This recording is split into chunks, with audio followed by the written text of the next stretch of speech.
할렐루야. 오늘 주일 예배 오신 여러분을 주님의 이름으로 환영합니다. 저희가 오늘 새해 첫 주일로 드리는 신년 주일입니다. 우리 옆 성공과 한번 인사할까요? 새해 하나님 복 많이 받으세요. 우리 그 기쁜 마음을 담아서 이 시간 온 마음 다해 주님을 찬양하며 예배 자리로 나아가시겠습니다.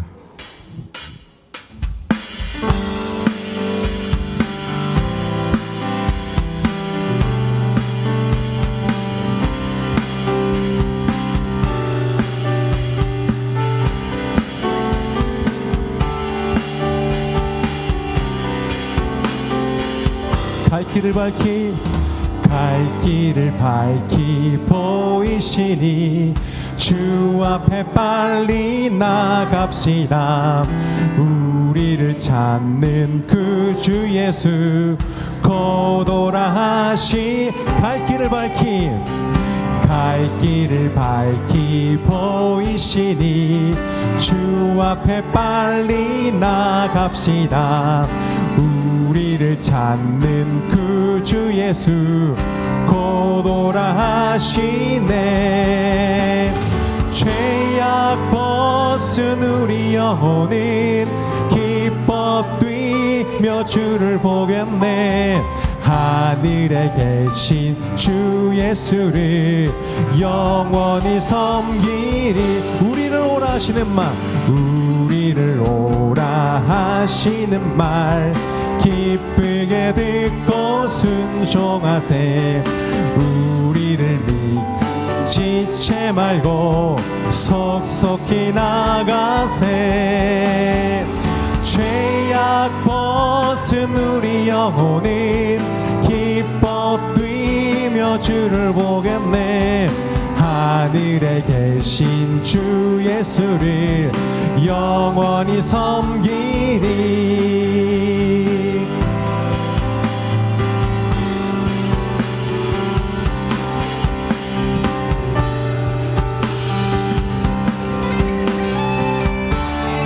먼저 우리 주님께 온 마음 다해 나갑니다. 주 오늘 여기 계시오니 다 와서 주의 말씀 듣세. 듣기도 하며 생각하니 참 진리시로다. 죄악 벗은 우리 영혼은 기뻐 뛰며 주를 보겠네. 하늘에 계신 주 예수를 영원히 죄악 벗은 우리 영혼은 기뻐 뛰며 주를 보겠네. 하늘에 계신 주 예수를 영원히 섬기리. 내게 강 같은 평화, 내게 강 같은 평화, 내게 강 같은 평화가 넘치네. 내게 강 같은 평화, 내게 강 같은 평화, 내게 강 같은 평화가 넘치네. 우리 온 마음 다해서 내게 바다 같은 사랑, 내게 바다 같은 사랑, 내게 바다 같은 사랑이 넘치네. 내게 바다 같은 사랑, 내게 바다 같은 사랑, 내게 바다 같은 사랑이 그렇습니다. 내게 샘솟는 기쁨, 내게 샘솟는 기쁨, 내게 샘솟는 기쁨, 내게 샘솟는 기쁨이 넘치네. 할렐루야. 내게 샘솟는 기쁨, 내게 샘솟는 기쁨, 내게 샘솟는 기쁨. 우리 온 마음 다 찬합니다. 내게 강 같은 평화, 내게 강 같은 평화, 강 같은 아멘 내게 강 같은 평화가 넘치네 할렐루야 내게 강 같은 평화 내게 강 같은 평화 내게 강 같은 평화가 넘치네 할렐루야 박수로 주님께 영광 올려드리겠습니다. 주님은 살아계신 나의 하나님이십니다.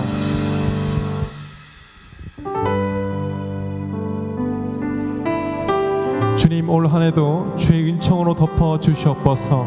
우리 고백하는 마음으로 이 시간 찬양하며 나아갑니다.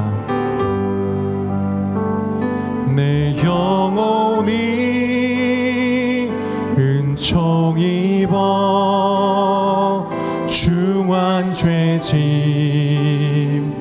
벗고 보니 슬픔 많은 이 세상도 천국으로 하도다 할렐루야 할렐루야 찬양하세 내 모든 죄 사함받고 주 예수와 동행하니 그 어디나 하늘나라 주의 얼굴 뵙기 전에 멀리 뵈던 하늘나라 내 맘속에 이루어지니 날로 날로 가깝도다 할렐루야 할렐루야 찬양하세 내 모든 죄 사함받고 주 예수와 동행하니 그 어디나 하늘나라 높은 산이 거친 들이 조막이나 궁궐이나 내 주 예수 모신 곳이 그 어디나 하늘나라 하늘나라 할렐루야 찬양하세 내 모든 죄 사함받고 주 예수와 동행하니 그 어디나 하늘 우리 목소리 높여서 내 영혼이 은총 입어 중한 죄짐 벗고 보니 슬픔 많은 이 세상도 천국으로 하도다 할렐루야 할렐루야 찬양하세 내 모든 죄 사함받고 주 예수와 동행하니 그 어디 다 같이 자리에서 일어나 주님을 찬양합니다. 일어나서 찬양합니다. 주의 얼굴 뵙기 전에 멀리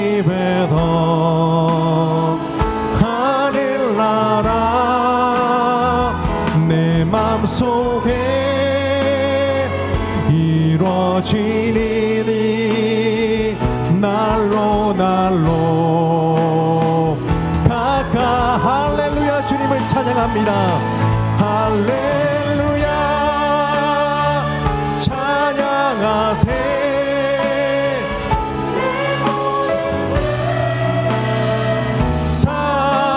삼받고 주 예수와 동행하니 그 어디나 하늘나라. 할렐루야. 박수로 주님께 영광 올려드리겠습니다. 참으신 영으로 우리 믿음을 하나님 앞에 고백합니다. 나는 전능하신 아버지 하나님 천지의 창조주를 믿습니다. 나는 그의 유일하신 아들 우리 주 예수 그리스도를 믿습니다. 그는 성령으로 잉태되어 동정녀 마리아에게서 나시고 본디오 빌라도에게 고난을 받아 십자가에 못 박혀 죽으시고 장사된 지 사흘 만에 죽은 자 가운데서 다시 살아나셨으며 하늘에 오르시어 전능하신 아버지 하나님 우편에 앉아 계시다가 거기로부터 살아있는 자와 죽은 자를 심판하러 오십니다. 나는 성령을 믿으며 거룩한 공교회와 성도의 교제와 죄를 용서받는 것과 몸의 부활과 영생을 믿습니다. 아멘. 이 시간 지난 한 주간의 삶을 돌아보시면서 다 함께 눈을 감고 침묵으로 회개하며 기도하시겠습니다.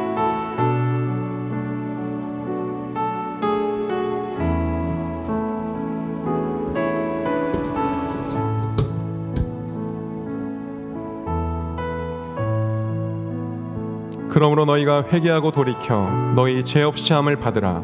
이같이 하면 새롭게 되는 날이 주 앞으로부터 이를 것이요 우리 죄를 십자가에 사하신 예수 그리스도 이름으로 기도합니다. 아멘. 다 함께 교독문 93번 교독하시겠습니다. 주께서 옛적에 땅의 기초를 놓으셨사오며 하늘도 주의 손으로 지으신 바니이다. 천지는 없어지려니와 주는 영존하시겠고 그것들은 다 옷같이 낡으리니 의복같이 바꾸시면 바뀌려니와 주는 한결 같으시고 주의 연대는 무궁하리이다. 너희는 이전 일을 기억하지 말며 옛날 일을 생각하지 말라. 보라 내가 새 일을 행하리니 이제 나타낼 것이라. 너희는 유혹의 욕심을 따라 썩어져가는 구습을 따르는 옛사람을 벗어버리고 오직 너희의 심령이 새롭게 되어 하나님을 따라 의와 진리의 거룩함으로 지으심을 받은 새 사람을 입으라. 그런즉 누구든지 그리스도 안에 있으면 새로운 피조물이라. 이전 것은 지나갔으니 보라 새 것이 되었도다. 새 계명을 너희에게 주노니 서로 사랑하라. 내가 너희를 사랑한 것 같이 너희도 서로 사랑하라. 아멘. 자리에 앉으시겠습니다.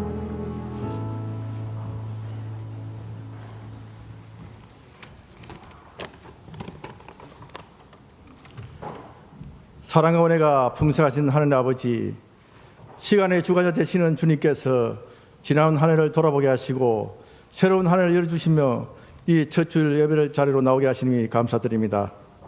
지난 한 해를 돌아보며 우리는 연약하고 부족했습니다. 하나님의 뜻을 온전히 따르지 못하고 세상의 헛된 것들을 마음에 뺏기며 저들 용서하여 주옵소서. 하나님 아버지, 새로운 올해는 우리 생각과 마음을 새롭게 하셔서 하나님께 더욱 가까이 나가는 삶을 살게 인도하여 주옵소서. 우리 교회를 위해 기도합니다. 주님께서 우리 교회를 87년 전 이곳에 세우시고 복음의 빛을 이웃과 열방에 전하며 사랑과 진리의 공동체로 성장해 하셨으니 교회의 모든 사역에 하나님의 지혜와 능력을 주시어 담임 목사님과 교역자들에게 성령 충만함으로 올해 교회 포인 물가에 심은 나무처럼 사시사철 푸름을 펼치며 아름답게 성장하는 우리 교회가 되게 하여 주옵소서. 이 나라 대한민국을 위해 기도합니다. 정치적 분열과 경제적 침체로 인해 어려움을 겪고 있는 이 나라를 긍휼히 여겨 주옵소서. 만일 나라가 스스로 분쟁하며 그 나라가 설 수 없다는 하나님의 말씀을 기억하며 이 민족이 화해와 사랑으로 하나 되어 하나님의 정의가 강물처럼 흐르게 하시고 정치 지도자에게 지혜를 더하시어 국민들을 공평과 사랑으로 섬기게 하시며 하나님을 두려워하는 자들이 되게 하여 주옵소서. 경제적으로 어려운 가정과 사업장을 회복시켜 주옵소서. 여호와는 나의 목자시니 내게 부족함이 없으리다 하신 약속이 우리 삶의 자리에 이루어지게 하옵소서. 하나님 아버지, 우리 성도의 건강을 지켜 주옵소서. 원치 않는 질병으로 힘들어하시는 성도님 새해와 함께 완치의 기적을 체험케 하시고 특히 연로하신 어르신들의 건강을 지켜주시어 주님 전을 출입할 때 조금도 불편치 않도록 지켜주옵소서. 우리 교회를 위해 늘 기도와 간구로 수고하시는 담임 목사님, 사모님, 부목사님, 전도사님, 영육간의 강건함을 지켜주시고 미국에 계신 원로 목사님, 사모님 건강도 지켜주옵소서. 하나님께 찬양을 들려드리는 글로리아 찬양의 찬양을 기뻐 받아주시고 예배를 위해 거룩한 마음으로 준비하신 모든 승김의 손길을 축복하여 주옵소서. 우리의 모든 것을 이루어주시고 회복시켜 주시는 존귀하신 예수 그리스도 이름으로 기도드렸습니다. 아멘.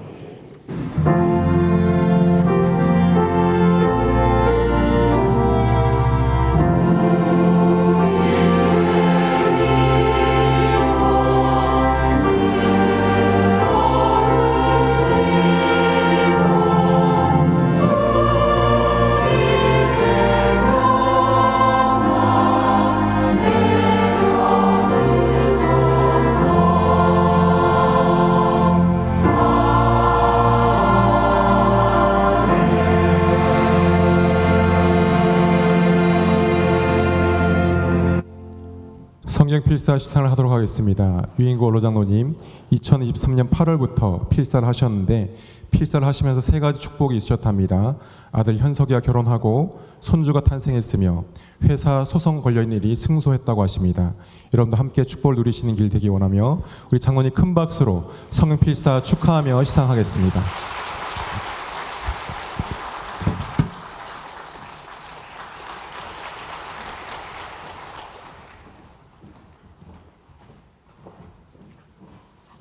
옆 성도님과 인사하시겠습니다. 하나님의 이름으로 사랑하고 축복합니다.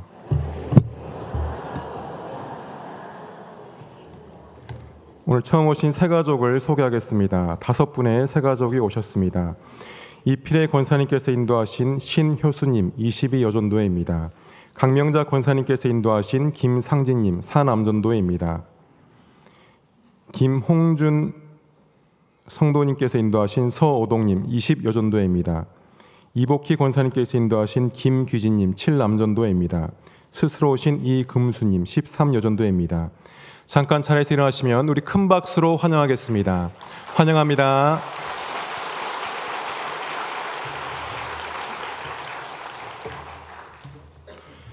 광고입니다. 오늘은 신년 주일입니다. 2025년 새로운 한 해 가운데 물가에 심어진 나무처럼 풍성한 한 해 되시기 바랍니다. 이 시간 옆 성도님과 다시 한번 인사하겠습니다. 새해에는 물가에 심어진 나무가 됩시다. 새해에는 물가에 심어진 나무가 됩시다. 2025년 신년 특별 새벽 기도회가 1월 6일 내일부터 1월 11일 토요일까지 진행됩니다. 믿음으로 산다는 것은 이라는 주제 가운데 담임 목사님 말씀 전하실 때 큰 은혜를 사모하며 나아가시고 그동안 새벽 기도 방학하셨던 분들 모두 나오셔서 새롭게 한 해를 시작하시는 결단의 시간 되시기 바랍니다. 아울러 신년 특별 새벽 기도에 참여하는 다음 세대들에게는 특별 장학금이 지급됩니다.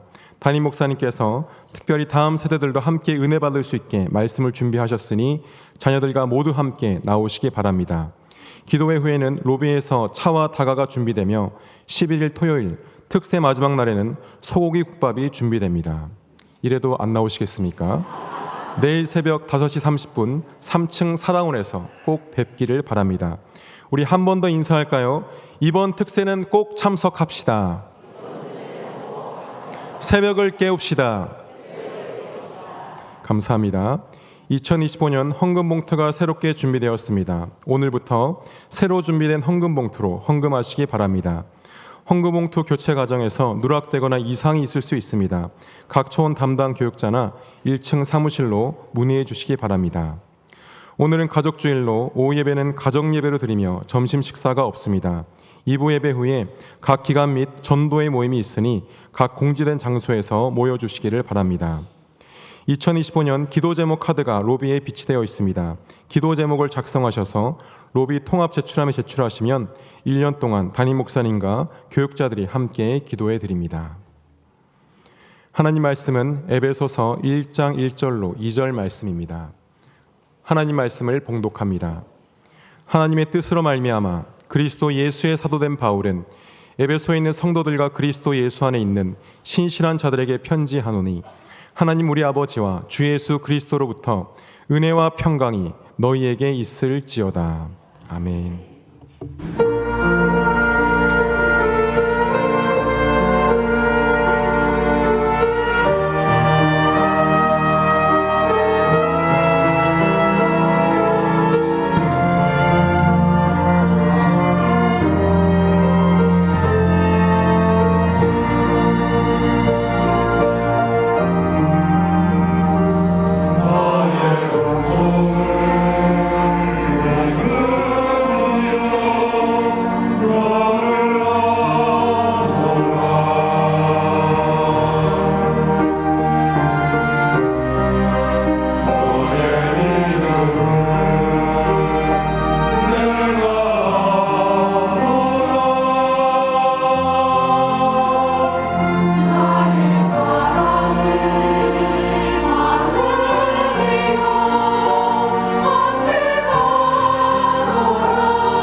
이 세상 그 누구도 살아보지 못했던 2025년 허락받은 우리 제일교회 가족 여러분, 새롭게 주신 이 한 해 더욱더 진한 주님 향한 사랑과 선명한 목표죠. 물가에 심어진 나무가 되는 일, 그리고 덜 중요한 거 말고 정작 중요한 일들과 씨름하며 달려가 하나님 주시는 열매를 풍성히 맺는 한 해가 되시기를 축복합니다. 예고 영상편에서 보셨듯이 신년 첫 번째 주일 강단의 말씀은 에베소서를 강의하는 것으로 하겠습니다. 제가 이렇게 소개했었죠. 복음의 능력과 교회의 영광을 나타내는 에베소서라고요. 맞습니다.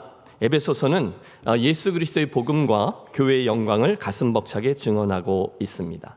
그래서 우리는 에베소서 6장으로 구성되어 있는데 이 말씀을 통해 그리스도인인 내가 누군지, 그분의 은혜가 어떻게 나를 변화시켰는지, 또 하나님은 교회인 우리에게 어떤 설계도를 주셨는지, 나아가 그래서 우리가 결국 어떻게 또 어떤 교회를 세워야 하는지 등등에 대한 해답을 얻을 수 있습니다. 한마디로 에베소서는요, 우리들 신앙생활의 구원론과 교회론을 다룬다 하겠어요. 한국에 나오기 전에 저는 목회도 했지만 웨슬리안 학교인 아주사 퍼시픽 신대원에서 겸임 교수로 가르치는 일도 했습니다. 한 학기에 첫 시간이 되면 저는 처음 만나게 되는 신학생들과 늘 이런 시간을 가졌어요. 우선 이렇게 빈 종이를 하나씩 쭉 나누어 주는 겁니다. 그리고 그곳에서 자기가 생각하는 교회란 이런 것이다, 또는 교회란 이런 곳이다 라는 그림을 그려보게끔 합니다. 곧 어떤 학생은 아주 실제적인 그림을 그리기도 하고 어떤 학생은 아주 상징적인 그림을 그리기도 해요. 그리고 돌아가면서 그걸 설명하게끔 하는 거죠. 그러면 곧 그 학생이 가지고 있는 교회론, 신앙관, 이 모든 것들이 다 드러나게 되어 있습니다. 어떤 학생은 그 그림에다가 큰 강대상을 그려놓고 위에 있는 목사님을 강조하는가 하면, 또 다른 학생은 교회에다가 손과 발을 이렇게 그려 넣어서 교회는 이렇게 섬기는 곳이 되어야 합니다 라고 말하기도 합니다. 또 어떤 학생은 예전의 교회로부터 얻은 상처겠죠. 사람들이 이렇게 막 화가 나 있는 표정을 그리기도 하고 싸우는 모습을 그리기도, 심지어 어떤 학생은 헌금 바구니를 크게 그리면서 헌금 강조로 인해서 받았던 상처를 이야기하기도 합니다. 그러면서 함께 울고 웃고 서로를 통해 배우고 치유도 경험하고 그러면서 시작하는 거죠. 그때 그 그림과 설명이 그의 교회론입니다. 그 안에 지금까지 저가 살아오면서 배우고 경험하고 그래서 형성된 교회에 대한 생각들이 다 담겨 있어요. 그러면 거기서부터 시작해서 우리는 성경, 전통, 역사, 문화, 경험, 이 모든 것들을 총동원해서 그 학생의 교회론을 점검하고 수정하고 또 발전하게 해서 아주 건강하고 성경적인 교회론을 세우도록 돕습니다. 바라기는 이번에 우리가 함께하는 이 에베소서의 강해를 통해서 여러분들에게도 그 학생들에게 일어났던 일, 즉 그리스도의 온전한 복음과 그리스도의 신비한 몸인 교회를 바로 이해하게 되는 복된 기회가 되시기를 소원합니다.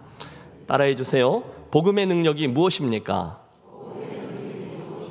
교회의 영광은 또한 어떤 것입니까? 네, 우리가 그거 할 겁니다. 오늘은 첫 번째 시간이니 에베소서의 배경부터 살피고 1절과 2절 사도 바울이 그 에베소 교회 성도들에게 했던 인사말을 통해 은혜를 나누려고 합니다. 우선 여러분, 이 에베소서는요, 그 다음에 나오는 빌립보서, 골로새서, 그리고 빌레몬서와 함께 옥중서신으로 불린다는 것을 기억해 주세요. 옥중이라는 말은 감옥에서라는 뜻이고요. 서신이라는 것은 편지글이라는 뜻이겠죠. 맞습니다. 에베소서는요, 지금 로마의 감옥에 갇혀있던 사도 바울이 오래전에 자기가 개척하고 목회했던 에베소 교회 성도들을 향해서 쓴 서신서, 편지글입니다. 우리는 이를 회람서신이라고도 부르는데요. 이유는 물론 그 편지의 1차적인 수신자요 독자가 에베소 교회 성도들이긴 하지만 그 다음 2차적으로는 주변에 있던 다른 교회들까지 염두에 두고 쓰여졌기 때문이에요. 바울은 이 편지가 그 에베소 교회에게 읽혀진 후에 주변 교회들에게도 읽혀질 것을 알고 있었습니다. 그래서 우리는 이 편지들을 회람서신이라고 불러요. 사도 바울은 주후 52년경 그의 두 번째 전도 여행 때 소아시아에 있는 이 에베소를 방문했습니다. 유대인들이 모이는 회당에서 우선 말씀을 전했는데 사람들이 별로 호의적이지 않았어요. 그래서 몇몇 사람들이 비록 저를 붙들었지만 그는 거기 오래 머물지 않고 브리스길라와 아굴라를 남겨둔 채 다른 지역으로 이동하죠. 몇 년의 시간이 흐른 후에 사도행전 19장 그가 세 번째 전도 여행 때 다시 그 에베소를 방문케 되었는데 이게 웬일입니까? 뜻밖에도 거기 믿는 무리가 자리하고 있었던 거예요. 확인해 보니 그들이 가지고 있었던 신앙은 물론 믿음이 맞지만 아직 세례 요한 아시죠? 그 요한을 통해서 들은 복음 거기 정도에 머물고 있었어요. 그래서 바울이 묻습니다. 너희가 믿을 때에 성령을 받았느냐? 저들이 대답하죠. 아니라 우리는 성령이 있음도 들어보지 못하였다.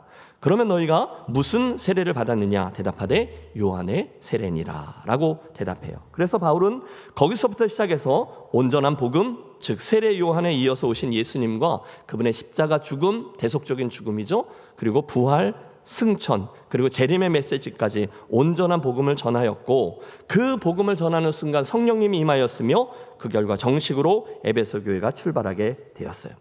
그리고 나서 그는 그곳에 2년 정도 더 머물면서 정식으로 두란노 서원을 세워 하나님의 말씀을 가르쳤고, 후에는 그가 떠난 후에도 디모데가, 그리고 나중에는 사도 요한이 그곳에서의 목회를 감당했습니다. 그게 에베소 교회예요. 문제는 지금 사도 바울의 그 서신을 받게 된 그 교회 상황이 녹록지 않았다는 겁니다. 여러분, 지금 에베소로 가보십시오. 그것은 아주 전형적인 헬라 도시였습니다. 캠벨 몰간 목사님의 설명을 우리가 참고할 필요가 있죠. 그곳은 풍부한 산업 도시였고 시민들은 부에 대한 열망에 사로잡혀 있었습니다. 도시 활동 중 최고의 목적은 이익을 얻는 것이었는데 그 모든 것들이 다 종교적인 양상을 띠고 있었습니다. 특별히 그곳에는 다이아나 신전이 있었는데 그곳은 도시 상인들에게 신성한 신전인 동시에 은행이었습니다.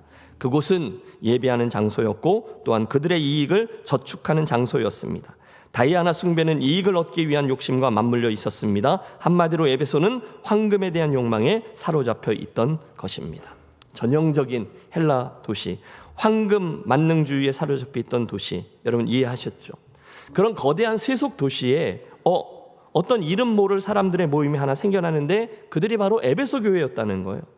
큰 도시의 자그마한 교회 공동체. 그런데 목회자인 사도 바울이 떠나고 없는 지금 그 교회 형편은 정말 풍전등화와 같았습니다. 신학교도 없었고 성경도 아직 완성되지 않았을 때였어요. 게다가 그들은 다 초신자로 구성되어 있었고요. 유대인들과 이방인들이 함께 섞여 있어서 늘 갈등의 소지를 지니고 있었어요. 그러니 여러분, 로마의 감옥에 있었던 사도 바울이 어찌 그들로 인해서 근심하지 않을 수 있었겠습니까? 두고 떠나온 교회, 늘 마음속에 아련합니다. 어떻게 하나? 아니, 잘들 하고 있나? 바로 그 순간 하나님이 그에게 말씀을 주신 거죠. 그래, 지금 저 에베소 교회에는 이 말씀들이 필요하지. 그것이 바로 복음의 능력과 교회의 영광에 대한 말씀이었죠. 복음을 믿어 성도가 된다는 것, 또 그런 이들이 함께 교회로 세워진다는 것은 바로 이런 것이다.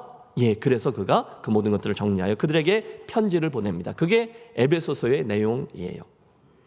자, 이쯤을 이제 서론으로 하고 오늘의 본문 1절과 2절을 함께 대하겠습니다. 함께 다시 한번 읽어보시죠.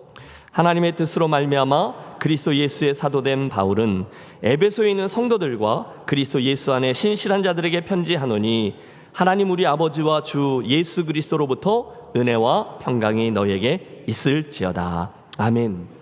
여러분, 에베소서의 발신자가 누굽니까? 네, 바울입니다. 하나님의 뜻으로 말미암아 사도된 바울은, 그러면 수신자는 누굽니까? 네, 에베소에 있는 성도들과 그리스도 예수 안에 있는 신실한 자들이에요. 그러니까 여기에는 에베소 교회 성도들뿐이 아니라 저와 여러분도 포함되어 있나요, 아니나요? 포함되어 있습니다. 그들에게 편지를 쓰는데 그 글을 쓰면서 사도 바울이 제일 먼저 무엇을 구하며 그들을 축복하고 있습니까?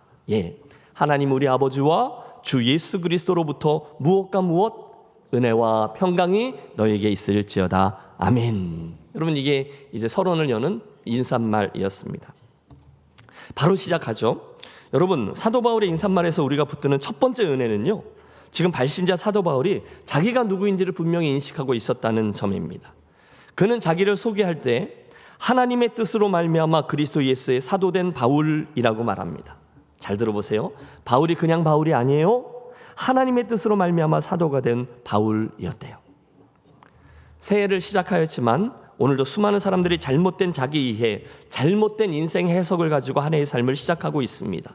그분들을 보면 늘 자기가 먼저 그 자리에 있고 그 다음에 자기 주변에 상황들이 있고 교회도 거기 포함되어, 그리고 나서 어쩌다가 하나님 그분이 필요하면 그분을 자기 인생의 일부로 인정해 드립니다. 선심 쓰듯이요. 늘 자기가 출발점이라는 거예요. 그러나 바울은 아니었다는 거예요. 그는 늘 하나님 그분에게서부터 자기의 인생을 바라보고 또 해석합니다. 그분이 계시고 그 다음에 그분으로부터의 자기 존재가 있다는 거예요. 하나님의 뜻으로 말미암아 그리스도 예수의 사도된 바울. 저는 오늘 여러분과 함께 그 점을 배우고 싶습니다. 새해, 오늘이 첫 주일인데요. 여러분, 다른 모든 것들에 우선해서 하나님 그분의 존재와 그분의 강대하심을 보고 바로 거기서부터 시작하는 저와 여러분이 되시기를 권합니다. 그분은 엘로힘, 창조주 하나님이세요. 섭리자이신 하나님이세요. 시간과 공간과 우주 만물을 당신의 발 앞에 펼치시고 그분의 영광을 거두시는 그분의 존재, 그분 우리를 향해서 주신 구속의 신비, 그 안에서 흘러나오는 그분 은혜의 끝없음, 풍요로움을 바라보십시오. 그리고 그 하나님에게서 시작해서 오늘 이곳에 있는 내 인생을 보고 또 해석하십시오. 맞아요. 우리는 전능하신 하나님 그분에게서부터 시작되어 비롯된 존재들인 줄로 믿습니다. 우리는 그분의 뜻 안에서 지어졌고요, 그분의 은혜로 그분을 알게 되었고요, 오늘도 우리는 그분의 영원이란 시간의 한 부분에 머물며 그분의 섭리 아래 교회를 이루고 있습니다. 동의하세요? 매주 말씀드리죠. 뭘 아멘 하는지를 정신을 똑바로 차리고 아멘 하셔야 돼요. 언제든지 하나님의 그 큰 이야기에서부터 시작하고 그 큰 이야기 속에 자리하고 있는 나의 이야기를 이어가시라는 겁니다. 우리 교회도 마찬가지입니다. 우리 교회는 올해로 창립 98주년을 맞습니다. 곧 100년이라는 어마어마하게 의미 있는 그 해를 우리 향해서 이제 카운트다운을 막 시작했어요. 그런데 중요한 것은요, 우리가 우리 교회를 생각하고 우리 교회의 미래를 꿈꿀 때 그 지나간 100년이라는 지난 역사와 궤적들에 초점을 맞추고, 와, 100년 대단한데 이제부터 뭘 어떻게 해야지, 이걸 고민하는 것이 아니라 그 이전부터 영원이라는 공간 속에, 시간 속에 존재하셨던 그분의 섭리로부터 우리 교회를 보고 그 그림 속에서 우리의 현재와 미래를 계획하는 지혜로운 교회가 되시기를 바랍니다. 하나님의 뜻으로 말미암아 그리스도 예수의 사도된 바울, 그 이야기를 하는 거예요. 바울은 항상 그분에게서부터 자기 이야기를 시작했어요. 그분에게서부터 자기의 위치를 다시 확인했습니다. 그게 그의 일평생의 인생과 사역의 무게중심을 딱 잡아줬어요. 그 사도행전 24장인가요? 그가 제일 그의 그 3차 전도여행의 마지막 부분에서 했던 고백, 우리들의 가슴을 울리죠. 나의 달려갈 길과 주 예수께 받은 은혜의 사명, 그것을 순종하려고 하면은 나의 생명을 조금도 귀한 것으로 여기지 아니하노라. 어떻게 그런 고백이 가능할까요? 2000km가 넘는 그 땅들을 걸어다니면서 복음을 전했던 그 수없이 많은 개척교회들을 섬겼던 그만 그곳에서 은퇴해도 누가 아무도 뭐라고 하지 않을 만한 그가 어떻게 그런 놀라운 고백을 할 수 있나요? 바로 이겁니다. 하나님 그분에게서부터 그 큰 그림 속에서 자기의 인생을 해석했기 때문에 자기의 사명을 감당할 수 있었다는 거죠. 여러분, 사도 바울처럼 그분에게서부터 여러분의 이야기를 시작하는 우리들의 한 해가 되시기를 축복합니다. 둘째, 하나님의 뜻이라는 표현을 통해서 우리는 그의 과거에 있었던 엄청난 변화와 변혁을 알게 된다는 것도 기억하겠습니다. 하나님의 뜻으로 말미암아 예수의 사도된 바울이라는 거죠. 여러분, 그럴 만도 하지 않을까요? 예수를 모르던 이가 그분을 믿게 되었을 뿐 아니라 핍박자였던 저가 전도자가 된 것 아닙니까? 그건 어떻게 그게 가능하죠? 불가항력적인 은혜뿐인데 그것은 설명이 잘 되지 않으니까 그가 지금 이 하나님의 뜻이라고 표현한 겁니다. 여러분, 함께 기억하겠습니다. 하나님의 뜻은요, 어떤 목회자가 자기의 야망을 이루기 위해 성도들을 호도할 때 사용하는 말이 아닙니다. 하나님의 뜻은요, 성도들이 인생을 살아가다 이게 저것이 잘 안 되고 자기가 자신감이 없을 때 그때 하나님의 뜻 사용하는 말이 아니에요. 대신에 하나님의 뜻은 하나님을 만난 사람이 그 삶의 모든 것이 바뀔 때 그 은혜를 간증하고 설명할 때 설명이 잘 안 되니까 그때 사용하는 말입니다. 그래서 바울은요, 예수 믿고 변화된 자기의 그 이야기를 하나님의 뜻이라고 표현하고 있는 거죠. 바울은 예수님과 비슷한 시기에 다소 땅, 즉 지금 터키 남동부의 유대인 이민자 가정에서 로마의 시민권을 가지고 태어나 자랍니다. 그의 부모는요, 하나님을 열심히 섬기던 자들이었고 어릴 적부터 바울을 바리새인들의 규율 아래서 잘 자라게 했어요. 자녀 교육에 열심히 했던 부모입니다. 아들이 성장하자 그를 유대 문화 그리고 유대의 모든 율법의 중심지인 예루살렘으로 유학을 보내요. 그래서 그 당시 가장 훌륭한 랍비라고 정평나 있던 가말리엘 아래에서 공부하게끔 했습니다. 결국 사도 바울은 구약 성경과 율법에 정통한 바리새인이 되었어요. 우리가 빌립보서 3장에 보면 그가 자기를 소개할 때 이렇게 고백하는 걸 봐요. 그러나 나도 육체를 신뢰할 만하니, 여러분 오해하지 마십시오. 그 얘기는요, 그 당시 별것도 아닌 것 가지고 막 헛된 긍지를 가지고 자랑하고 있는 그런 이들에게 그런 것 정도는 내가 원래부터 다 갖고 있었다, 그 이야기를 하는 거예요. 나도 육체를 신뢰할 만하다. 내가 8일 만에 할례를 받고 이스라엘의 족속이요 베냐민의 지파요 히브리인 중에 히브리인이요 율법으로는 바리새인이요 열심 있는 교회를 핍박하고 율법의 의로는 흠이 없는 자니라. 원래부터 그 정도의 요건은 다 갖추고 살아갔던 사람이라는 겁니다. 정말 뼛속까지 바리새인이고 유대인이었다는 거예요. 그의 다음 행적은 사도행전 7장에 나옵니다.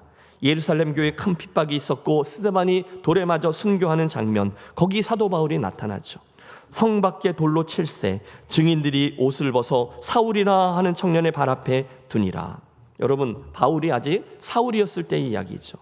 아니 목사님, 사울은 직접 돌 안 들었잖아요 라고 말하지 마세요.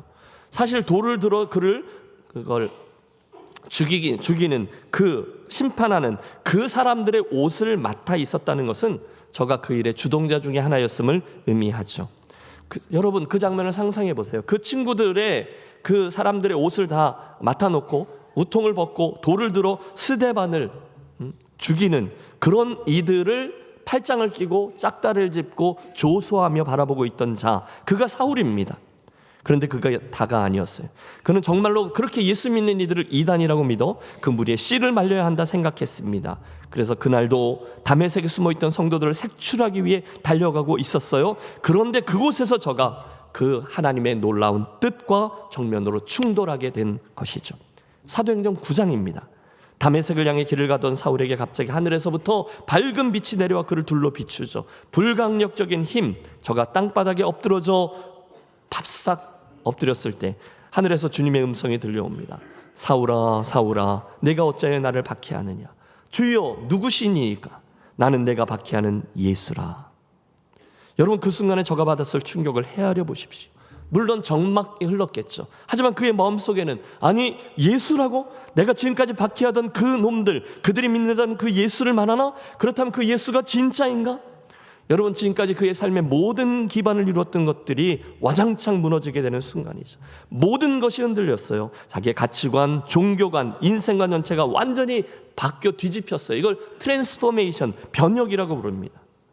사랑하는 성도 여러분, 우리가 예수를 믿는다는 것, 성경에 나오는 진정한 회심은 대충 그 삶의 일부가 바뀌는 변화, 체인지가 아니에요. 대신에 회심은 전체적인 변혁, 트랜스포메이션입니다. 그 삶의 모든 부분이 하나님과 관련돼서 뒤집히는 거예요. 믿습니까? 여러분 지금 사울에게 그 놀라운 일이 일어날 만한 어떤 공로가 있었나요? 사울이 지금까지 너무도 정결하게 살아왔기 때문에 그 축복을 받았나요? 그래서 하나님이 저의 됨됨이를 보시고 저를 만나 저를 사도로 세계 선교를 위한 그릇으로 삼아주겠다 바뀌신 건가요? 아닙니다. 지금 사도 바울은요, 그 일이 자기의 선함이나 잘남 때문이 아니라 전적인 하나님의 은혜 때문에 일어났다라고 고백하는 거예요. 설명이 안 돼요. 그래서 하나님의 뜻으로 라고 설명한 겁니다. 에베소와 김해에 살고 있는 성도들이요, 지금 내 삶에 놀라운 일, 트랜스포메이션이 일어났는데 그걸 말하고 싶습니다. 사실 전에는 내가 예수 믿는 사람들을 빈정댔고 조롱했고 핍박했고 살인에 동조했고 나아가 그들을 붙잡아 감옥에 쳐넣는 일을 했습니다. 나는 죄인 중에 괴수입니다. 그런데 한순간 하나님의 강권적인 사랑과 은혜로 내가 복음의 일꾼이 되었습니다. 이해가 되지 않습니다. 이것은 전적인 하나님의 은혜라고 할 수밖에 없습니다. 오늘 우리들 가운데도 그날의 바울과 비슷한 경험을 통과하신 분들이 계실 거예요. 도대체 내 인생에 예수라는 이름이 낄 자리가 없었는데 어느 날 전혀 말도 되지 아니하는 사건과 경험을 통해서 갑자기 예수를 믿게 되신 분들을 말하죠. 아니 내가 그 정도 이야기를 듣고 변화될 만한 사람이 아닌데, 내가 그 정도의 일로 순순히 교회에 끌려 나올 만한 사람이 아닌데 어느 순간 하나님의 강권하시는 은혜로 내 심령이 변화되고 복음을 믿게 되어 이렇게 예수 믿는 사람이 되었습니다. 누굽니까? 바울이라는 거예요. 그날 바울이 받았던 은혜를 여러분이 체험하게 된 거죠. 그런 분들은 이 시간 깊이 감사하시기를 바랍니다. 동시에 우리들 중에는 이 말씀을 들으면서 그런 급진적인 변화 변혁을 사모하는 분들도 계실 거예요. 하나님, 새해가 밝았는데 저는 더 이상 이렇게 대충 믿는 저의 모습이 너무너무 싫습니다. 이젠 제가 정말로 제대로 뜨겁게 믿고 싶습니다. 제가 지금까지 수십 년간 교회 다녔는데 제 삶에 물론 중간중간 이런 변화들, 체인지들은 있었지만 바울처럼 전심으로 하나님께 붙들리고 바뀌는 변혁, 트랜스포메이션은 없었습니다. 이제 제가 그 은혜 입기를 원합니다. 아버지, 저에게 그런 강권하신 은혜를 내려 주시옵소서. 갈망하며 구하는 저와 여러분이 되시기를 바랍니다. 물론 여러분 그 은혜와 그 변화는 사람의 힘으로 오지 않아요. 여러분 이 김 목사가 소리 높여 여러분에게 설교한다고 해서 되는 게 아니잖아요. 여러분 그럴싸한 직분을 받았다고 되는 것도 아니잖아요. 폼나는 뭔가를 여러분이 해드렸다고 되는 게 아닙니다. 대신 한 가지 방법, 그것은 저와 여러분에게 오직 하나님의 은혜가 임하면인 줄로 믿습니다. 그러므로 여러분 이 시간 그 말씀을 이 말씀을 들으면서 그걸 사모하십시오. 혹시 오늘 이 자리에 별 기대감도 없이 예수 믿는 게 뭐 그런 거지 뭐, 그 예배가 그 예배지 뭐 이러면서 맹맹하게 자리하고 계신 분이 계시다면 신년 첫 주일 에베소서의 이 말씀을 시작하면서 여러분 안에 꼭 이 마음을 품게 되시기를 바라요. 하나님, 에베소서의 말씀을 듣는 동안에 저에게도 이 사도 바울에게 임했던 하나님의 은혜가 물밀듯 밀려오게 해 주시옵소서. 저도 하나님의 그 큰 은혜를 체험하고 싶습니다. 저도 삶의 변화를 경험하고 싶습니다. 여러분, 그날의 사울이 변화되어 바울이 되었다면 오늘 저와 여러분도 능히 변화될 수 있음을 믿습니다. 사모하며 갈망하며 이 말씀 앞에 서주시기를 바라요. 사도 바울. 자, 이제 우리의 시선을 이 글을 받게 된 수신자들에게로 돌려보냅니다. 여러분 지금 이 서신이 누구를 위해 쓰였다고요? 예, 에베소 교회의 성도들이죠. 그 다음 이게 회람 서신이었으니까 주변에 있던 소아시아에 있는 교회들을 위해 쓰여진 글이다, 이렇게도 말할 수 있어요. 그러면 오늘 우리 이 김해제일교회 성도들은요, 포함돼요? 안 돼요? 당연히 포함되죠. 에베소서의 말씀은요, 예수 모르는 이들을 위해 쓴 말씀이 아니에요. 에베소서는요, 오늘 저와 여러분처럼 이미 예수를 주와 그리스도로 믿고 있던 모든 성도들을 위해서 쓰여진 편지글이었어요. 여러분 상상력을 발휘해 보십시오. 여러분 사도 바울 선생님의 반가운 편지가 도착했어요. 빨리 모이세요. 우와 막 모인 거죠. 너도 나도 함께 모여 앉아 누군가가 읽어주는 이 말씀에 집중하고 있습니다. 그때 여러분 그곳에 모인 성도들이 이 편지를 잘 이해하기 위해서 특별히 신학교를 나와야 했다거나 원어 성경을 연구해야 했다거나 한 것이 아니었죠. 그들은 너무너무 평범한 에베소의 성도들, 소시민들이었어요. 오늘 저와 여러분들처럼 말입니다. 그런데 주목하세요. 지금 사도 바울이 그 편지를 대하며 듣고 있던 수신자들을 뭐라고 부릅니까? 예, 에베소에 있는 성도들과 그리스도 예수 안에 신실한 자들에게 편지하노니. 여러분 제가 주목하려고 하는 것은 사도 바울이 우리들의 정체성을 어떻게 규정하는가라는 거예요. 사도 바울은 오늘 저와 여러분을 이렇게 불러요. 첫째는 성도입니다. 둘째는 신실한 자입니다. 그리고 셋째는 그리스도 예수 안에 있는 자입니다. 여러분 한 가지씩 생각해 보겠습니다. 가장 먼저 성경이 말하고 있는 우리들의 정체성은 성도입니다. 따라해 주세요. 성도. 성도는 문자 그대로 거룩한 부르심을 받은 사람들이라는 뜻이죠. 구약의 출애굽기 19장에 보면 특별한 용어가 하나 나와요. 시내산에서 하나님이 이스라엘 백성들을 만나주시면서 너희는 이제부터 나의 소유가 되고 제사장 나라가 되며 또한 거룩한 백성이 될 것이고 나는 너희들의 하나님이 될 것이다 말씀하셨거든요. 그때 그들을 부르신 명칭이 거룩한 백성, 즉 성도라는 거예요. 중요한 건 그때 그들이 그런 특별한 부르심을 입을 때 저들의 행위가 완벽했고 완전히 거룩했느냐라는 건데 그렇지 않은 거죠. 그런데도 하나님은 그들의 부족함에도 불구하고 당신의 부르심을 입은 거룩한 백성이라 불러주셨어요. 기억하십시오. 성도라는 이 호칭은요, 외적으로 완벽한 행실을 가진 사람들을 부르는 용어가 아니라 내적인 관계에서 비롯된 호칭입니다. 여러분, 저와 여러분이 하나님께서 예수님을 보내주심으로 구원함을 얻었잖아요. 그분을 믿는 믿음으로. 이 관계를 말하는 거예요. 행위의 의가 아니라 관계의 의요, 위치의 의요, 신분상의 의입니다. 성도가 누구냐? 성도는 하나님께서 내 인생의 주인이십니다 라는 사실을 믿고 고백하는 사람입니다.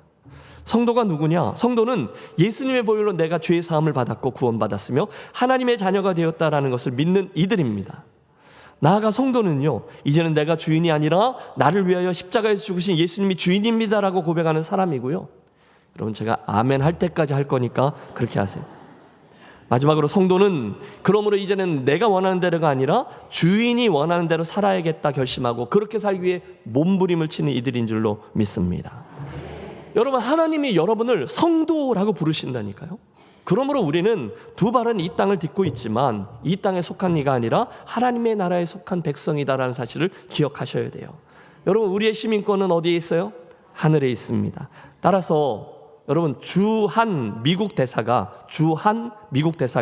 물론 그 발은 한국 땅 위에 있지만 실제로는 그 미국에 있는 법과 통치를 따르며 살고 있듯이 우리는 물론 몸은 이곳에 있지만 실제로는 내 삶을 통치하시는 하나님 나라의 가치와 원리를 따라 살아가는 게 너무도 당연하다는 거예요.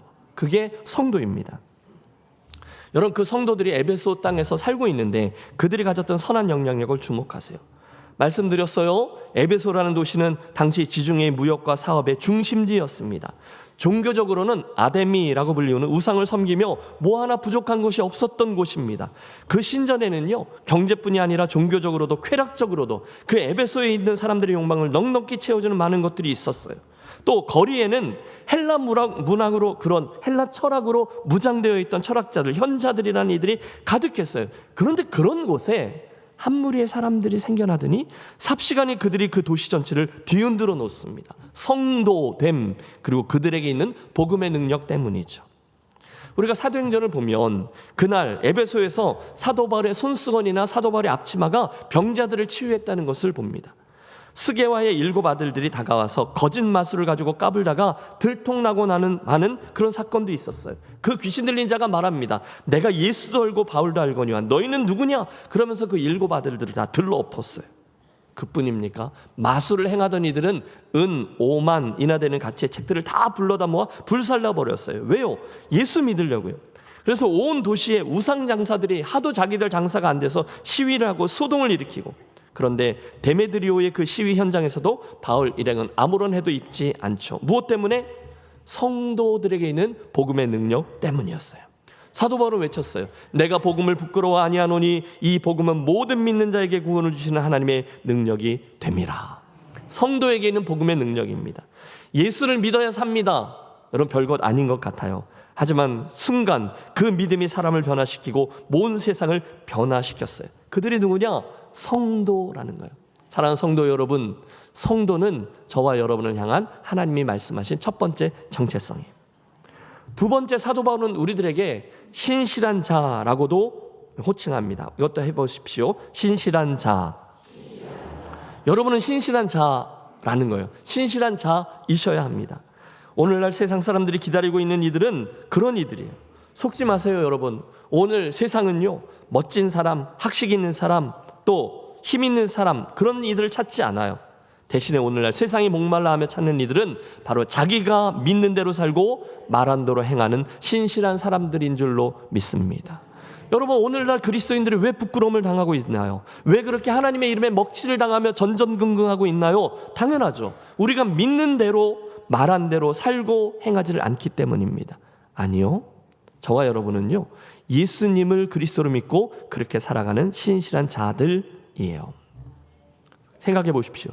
그 당시 에베소라는 세속 도시에서 나사렛 예수가 하나님의 독생자의 구원자이다 라는 사실을 끝까지 믿는 건 정말 웃기는 일이었습니다. 비웃음거리였어요.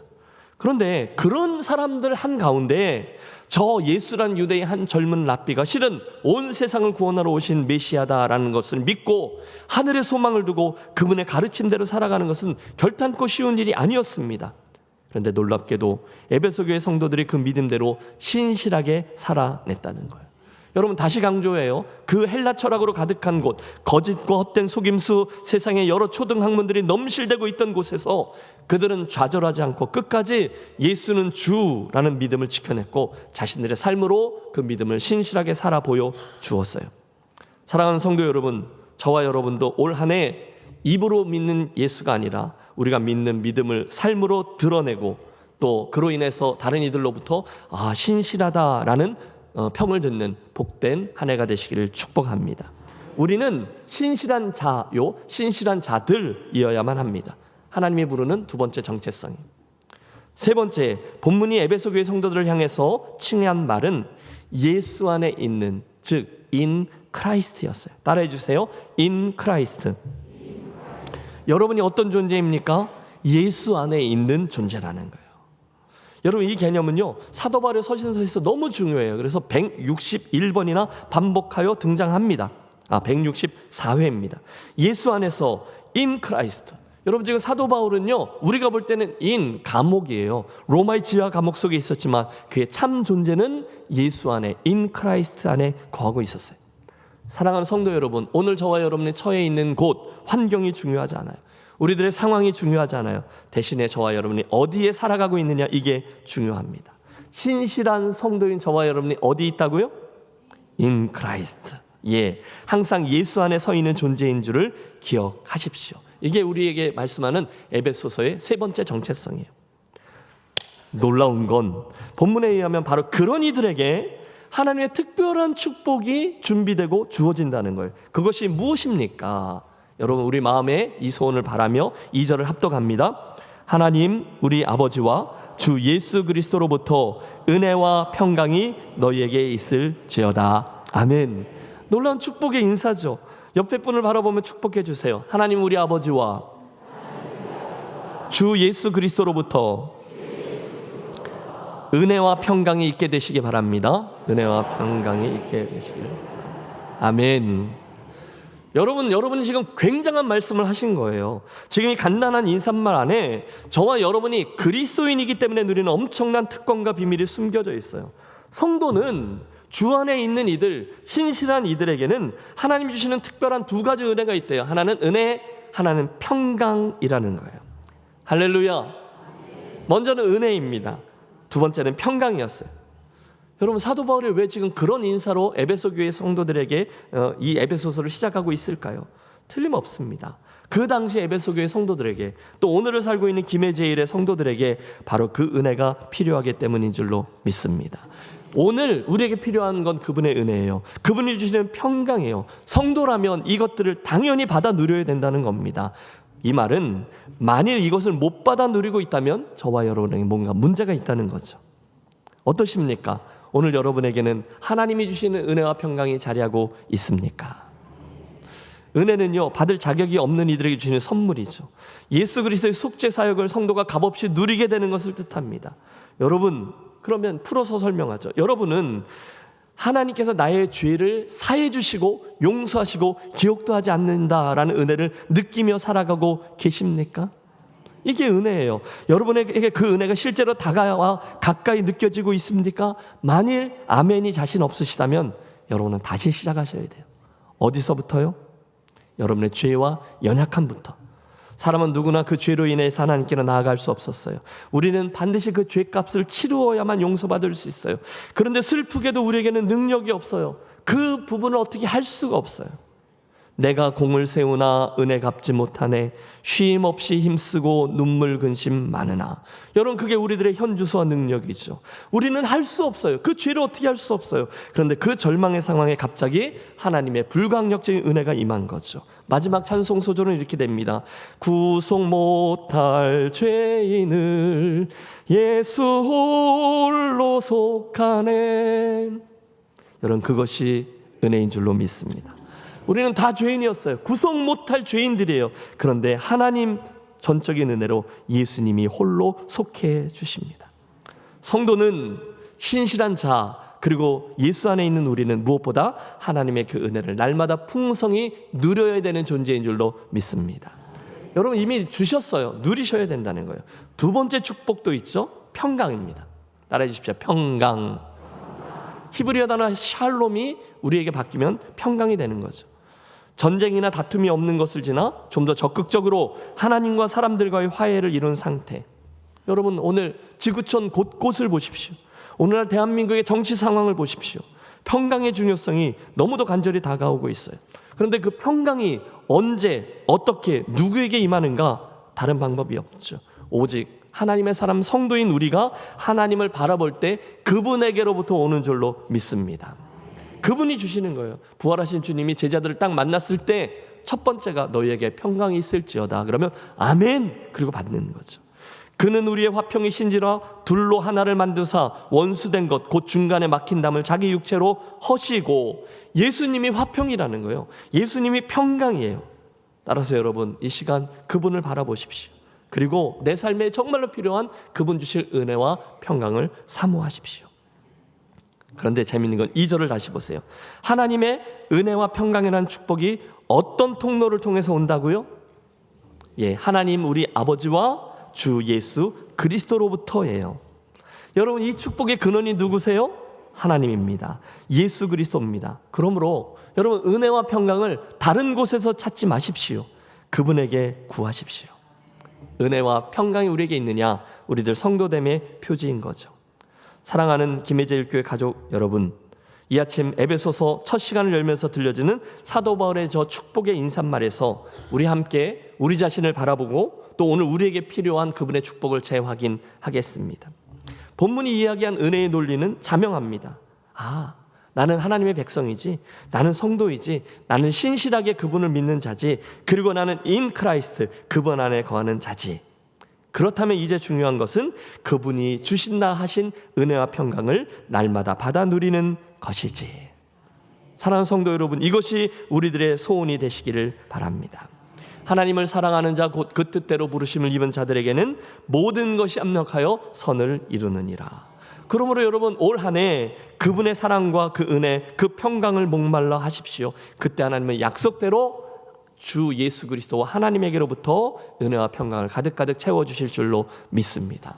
이건 그분에게서 오는 평강이에요. 우리가 용써서 되는 게 아니에요. 우리가 노력해서 얻는 게 아니에요. 그분이 우리가 성도 되었을 때, 신실한 자일 때, 인 크라이스트일 때 그분으로부터 주어지는 은혜인 줄로 믿습니다.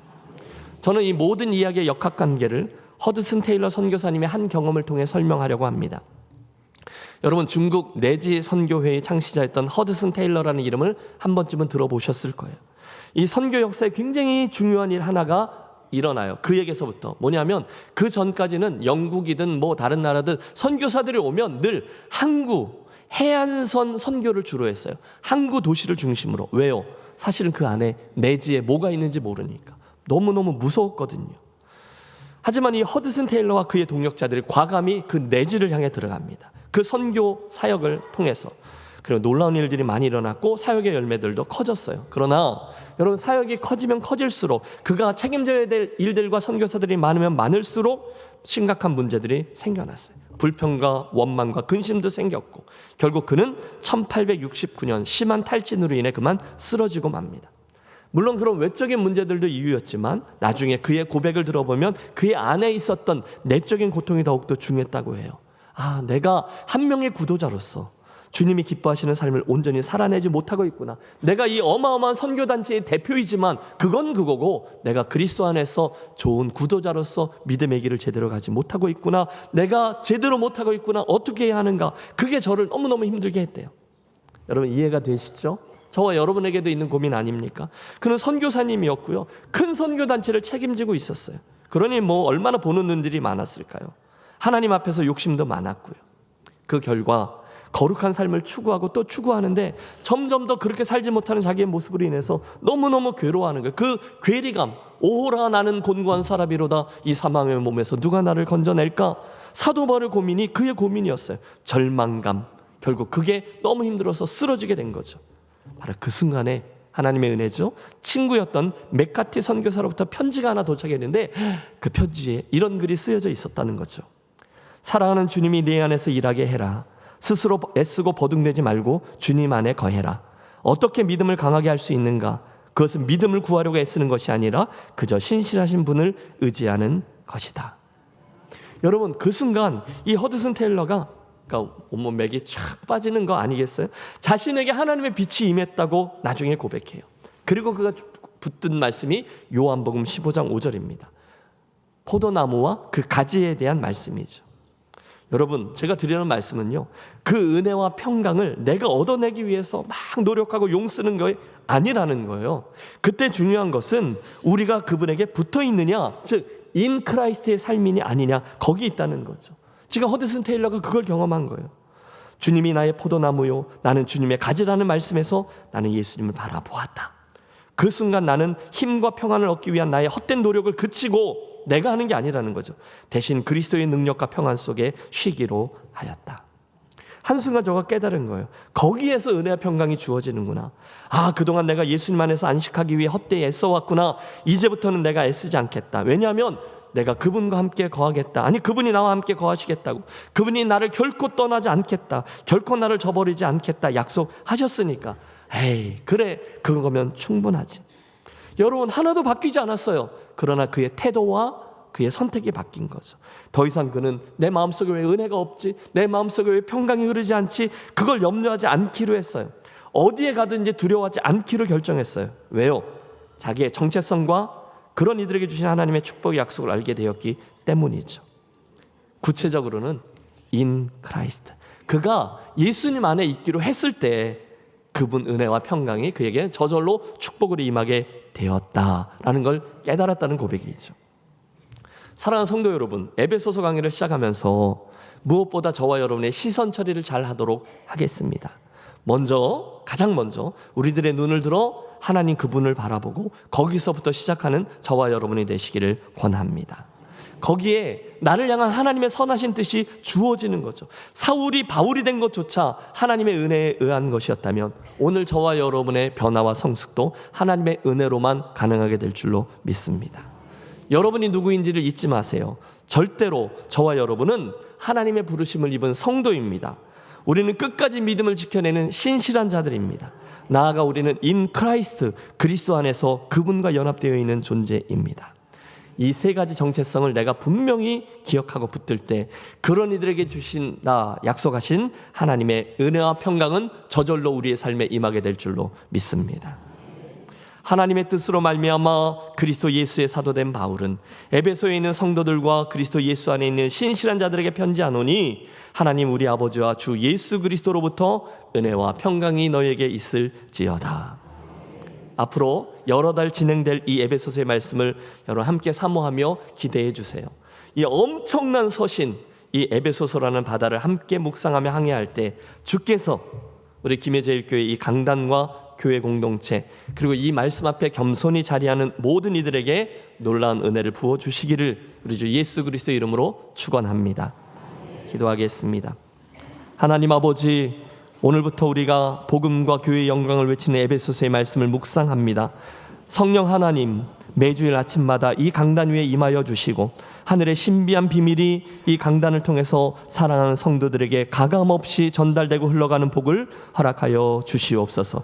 이 놀라운 진리를 풀어 대언하는 부족한 종에게 긍휼을 베푸셔서 하나님 그 광대하신 복음과 은혜의 비밀을 이 세상의 어떤 형용사로도 다 표현할 수 없는 아버지의 어미하심과 깊은 은혜를 최선을 다해서 선포케 하시고 듣는 김해제일교회 가족들에게도 그 진리가 잘 받아들여지도록 그 마음밭들을 미리 기경하여 주시옵소서.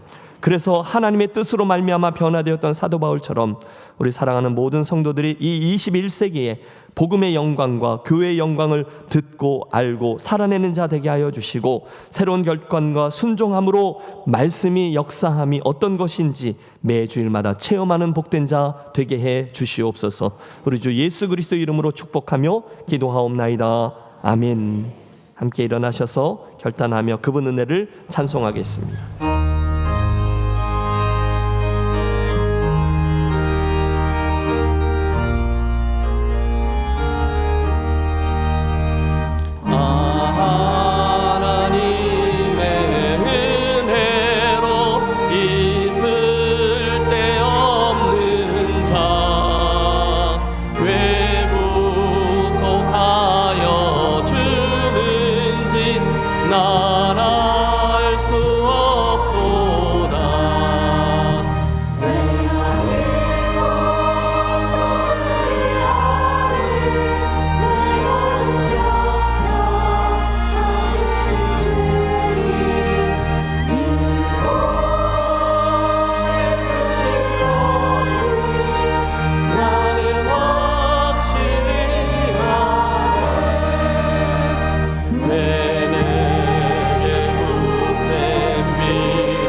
복된 신년주일 아침 예배자로 나올 때 아버지 허락해 주셨던 은혜들과 채우심에 감사하며 귀한 예물을 올려드리오니 기뻐 받아주시고 이 안에 담긴 우리 성도들의 정성과 땀 흘림과 눈물을 흠양하시며 하늘문을 여셔서 우리에게 필요한 믿음의 복, 지혜의 복, 건강의 복, 형통의 복, 가문의 복, 그리고 좋은 교회됨의 복으로 채워 주시옵소서.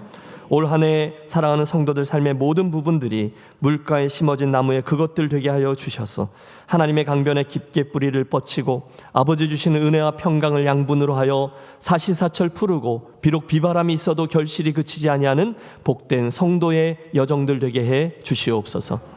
이제는 우리 교회의 머리가 되시는 주 예수 그리스도의 크신 은혜와 또 한 번 복된 출발점에 우리를 세워주신 하늘 아버지의 극진하신 사랑하심과 오늘도 우리 안에 거하시며 은혜와 평강 주시기를 소원하는 성령 하나님의 감동 감화하심이 오늘 거룩한 성도로 불러주셨고 그 안에 담아놓으신 은혜와 평강이 최고의 축복임을 듣고 알아 이제 그 복을 갈망하며 주님께 붙어있기를 결단하며 새해로 나아가는 사랑하는 모든 김혜질 가족들의 심령 위에 저들 한해 믿음의 경주 위에 저들이 섬기는 일터와 직장과 가문들 위에 이제로부터 영원토록 함께 하시기를 간절히 축원하옵나이다. 아멘.